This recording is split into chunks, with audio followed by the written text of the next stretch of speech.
Natural healing. So, tonight we are going to talk about stress and fatigue.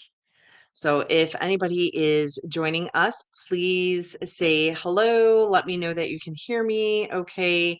Possibly join in um, on the chat and just kind of even chat where you're coming from. Would like to kind of see how you guys are and where you guys are from.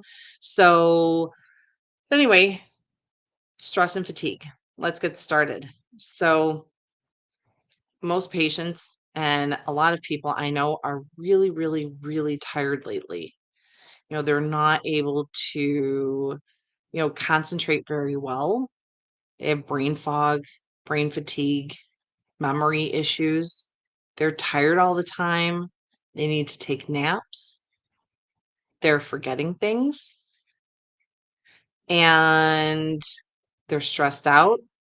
And how many times, if you're forgetting things at work or you're too tired or you can't function properly, or you're having brain fog and you're not doing your job very well, or you're forgetting things at home, or you're forgetting things with kids or family or whatnot, causes a lot of stress. And then the more stressed you are, because let's just face it, there's a lot of things in our day-to-day living that can cause stress, and a little bit of stress is normal. And actually, a little bit of stress is okay, and it's actually helpful.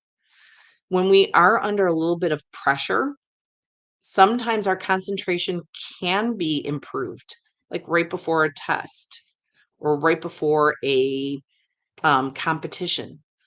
But if that stress level is heightened to the point where it's an over amount of stress, or if it's prolonged stress, like we're in that fight or flight mode all the time and we don't come down from that, that's when it can cause a lot of issues. That's when concentration can get bad. Okay. That's when memory issues can get bad. Okay. And then it can affect things like our metabolism, because our adrenal glands are actually the organ that has to do with a lot with stress hormones and cortisol levels.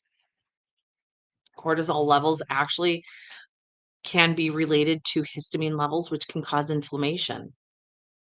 Weight loss issues, especially a lot of belly fat, can be from actual cortisol level increase. So, with those stress hormones, we actually don't lose weight as well. Our histamine levels are affected, and histamine has a lot to do with allergies, asthma, and overall body inflammation. So, joint pain, muscle aches, just overall inflammation, period. So our stress levels can affect our hormones, and affect our adrenal glands. Now, what's interesting is our adrenal glands have a lot to do with estrogen and progesterone, obviously cortisol levels, and what women, especially you ladies out there, when we do not take care of ourselves and we're kind of running around like chickens with our heads cut off, we are constantly in fight or flight mode. Like, how many of you guys are taking care of your kids? You're working, you're taking care of the house, you're taking care of elderly parents, you're taking care of your spouse, and you're not taking care of yourself. You're not taking time out for yourself, because we were always taught that it's selfish to kind of put ourselves first, or to, the kid should come first, or the husband should come first, or whatever.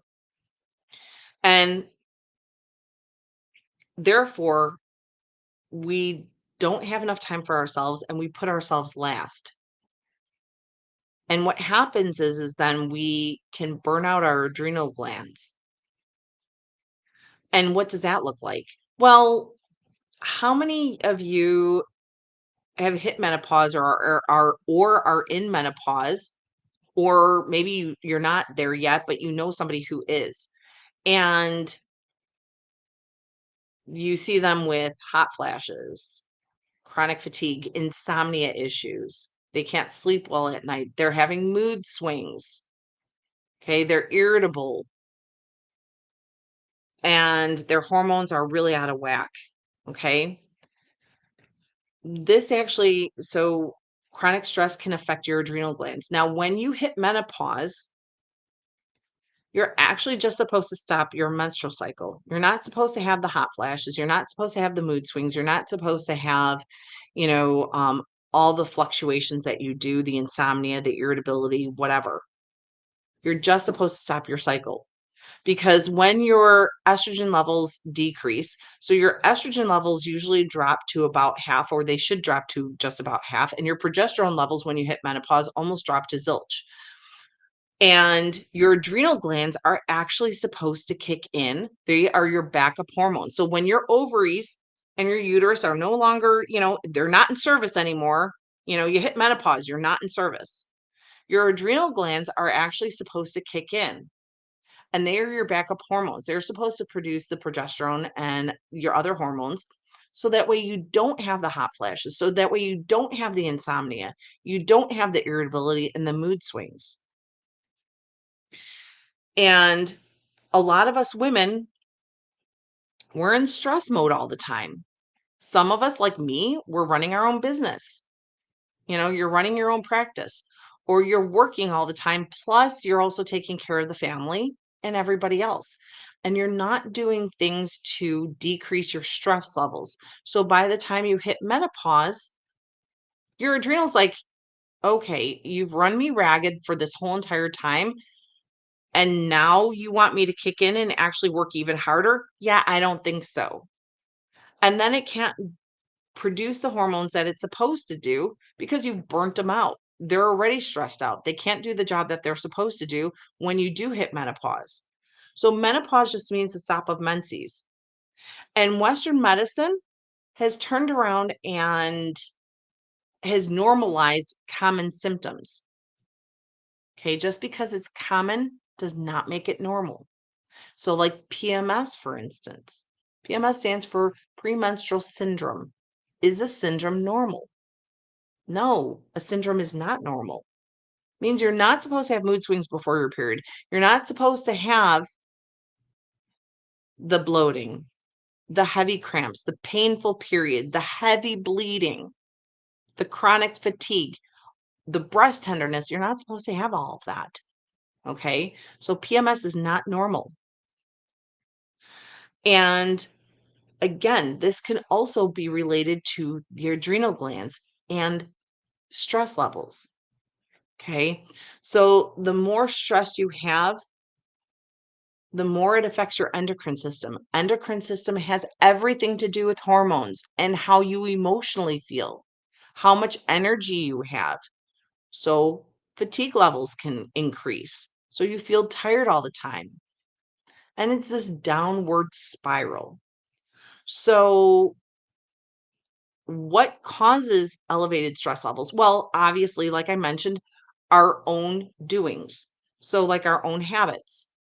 So, not taking time out for ourselves, not decompressing, not spending time out in nature, not meditating, not relaxing, not reading a book and just decompressing. But there's other things that actually can cause elevated stress levels because if organs are not functioning properly, so stress can cause organ dysfunction and could put stress on your endocrine system. But guess what? If your endocrine glands, like your thyroid, your adrenal glands, your pituitary gland, your hypothalamus, okay, these are all part of your endocrine system. If those glands are stressed out, not functioning properly, that means anxiety levels can increase, depression can increase, which can cause stress as well. Okay, so if you have any type of hormonal imbalance to begin with, that can also cause elevated stress levels because if your hormones are not balanced and those organs and glands are not functioning optimally, are you going to be able to handle stressful situations like you should? No. So certain situations which might be very minor. Have you ever like making a mountain out of a molehill? You've heard that saying, right? Where something that should be, maybe slightly stressful, now all of a sudden becomes this big, huge, thing to deal with. where it really shouldn't be. And again, if you have any type of hormonal imbalance or if your endocrine system is not functioning optimally, those little minor stressors are going to seem like a big, huge problem, and you're not going to be able to handle it very well. And things like high blood pressure can occur. Okay. Things like gut issues. So there's a gut brain balance for a reason because you actually produce or you actually have more serotonin receptors in your gut than you do in your brain. So serotonin receptors are your happy hormones. Okay. So the more stress you're under, or if your endocrine system is off balance and you have more stress because of that, then your gut can be off balance too. So you might wind up with like acid reflux. Okay. How many of you guys are popping Tums or the little purple pill, Prilosec, or pantoprazole or Protonix, to help with the acid reflux? Well, my acid reflux goes away when I take those. Well, yeah, it does. But is that fixing the problem of why you have that? And then did you guys even bother to see the side effects from long-term use? Not so fun. So we want to address why do you have elevated stress? So obviously changing lifestyle is going to be very, very important, but we want to also find out if there's any imbalance. So you can have normal lab levels. That doesn't mean it's normal for your body. So you can have normal thyroid levels, but just because it's normal for you does not make, or just because you're in the normal range does not make it normal for you. So when we do blood work, a lot of times we're comparing you to everybody else. This is why a lot of people will have all these symptoms. I'm stressed out, I have anxiety, I can't sleep. My hair's getting a little bit thinner or my nails are getting brittle or I have, my nails crack very easily or they're very soft or they're weak or I have really bad dry skin or I have IBS type symptoms, constipation and diarrhea. And you go to the doctor and the doctor says, "Well, your labs are fine. Your labs are normal." That doesn't mean it's normal for you. And this is why a lot of people will go to the doctor and they have normal labs and then they get put on medication to control the symptoms.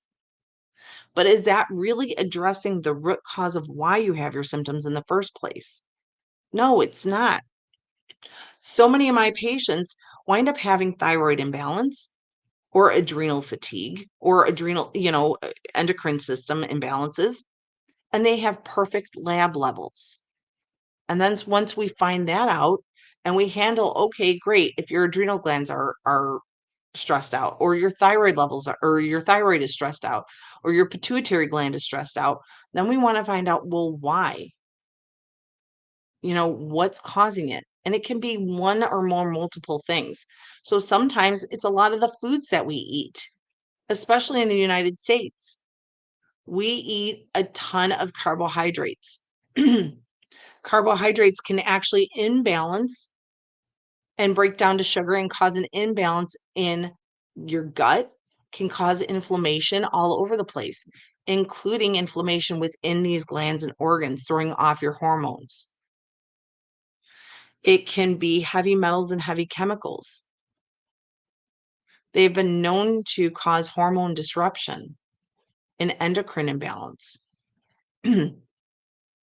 Think about like all the perfumes that we wear. So if we put perfumes, where do we put perfume when we spray cologne and perfume? Right over the thyroid gland and on our wrists. Well, guess what? That gets absorbed into your bloodstream as well. So not just your thyroid, but then when you're putting it on your wrist, it's very thin here, and you have major arteries and veins right in your wrists. And your skin is very absorbent, and things can get absorbed through your skin and into your bloodstream, and then get transported throughout your whole entire body. So, and then get deposited into different organs and glands. So you can have heavy chemicals. So, and perfumes are known to cause hormone disruption. Chlorine. Chlorine is notorious for disrupting the thyroid. Okay. And a lot of us are very iodine deficient. And the iodine that you get in the salt, that's not the good kind of iodine. Okay. And table salt is horrific. Table salt is stripped from all of the minerals, and then it's synthetic forms of iodine or poor forms of iodine is put back into iodine salt and basic table salt. Celtic Celtic sea salt or Himalayan pink salt are good, healthy alternatives to rebalancing minerals within the body. Good forms of magnesium can also help reduce stress. A good whole food vitamin B complex, like from Standard Process and also from Energetics, can really help support stress levels because our vitamin B levels get burnt up when we're under a lot of stress and anxiety. So giving the body back good whole vitamin Bs can reduce and calm everything down, kind of bring down that stress level, kind of bring down your and decrease your nervous system so that way your nervous system isn't so wired all the time. It's really good. Vitamin Bs are good for your adrenal glands, they're good for your thyroid, and just kind of help to reduce stress a little bit. So these are some tips that you can do, but we want to find out the underlying cause. So yes, managing lifestyle, but then also finding out if any of your glands are imbalanced, and if they are, then why? Because that's also going to play a role in how you handle stress on a day-to-day basis. So sometimes getting a good chiropractic adjustment can actually reset the nervous system as well. You'd be surprised on how many patients benefit from chiropractic adjustments. So seeing a really good chiropractor is really beneficial. Um, like I said, meditation, acupuncture can help. Going out for a walk, sitting in nature. These are really good ways to kind of decompress and de-stress and rebalance yourself. So if this sounds like something that you are interested in or you want help finding out why are you so tired all the time? Why are you blowing things out of proportion when you know that you shouldn't get so stressed out or you shouldn't get so anxious over things? Like it's not really that serious, but you feel like it is. If that kind of describes you and you want to kind of find out what's going on, because chances are you have some sort of hormonal or endocrine system imbalance somewhere. Let's find out what's going on with you. Give us a call. We have actually virtual and in-person appointments. You can call us at 708-554-6730. All right. Hope that kind of helps and gives you guys some tips. All right. Have a good night. Take care.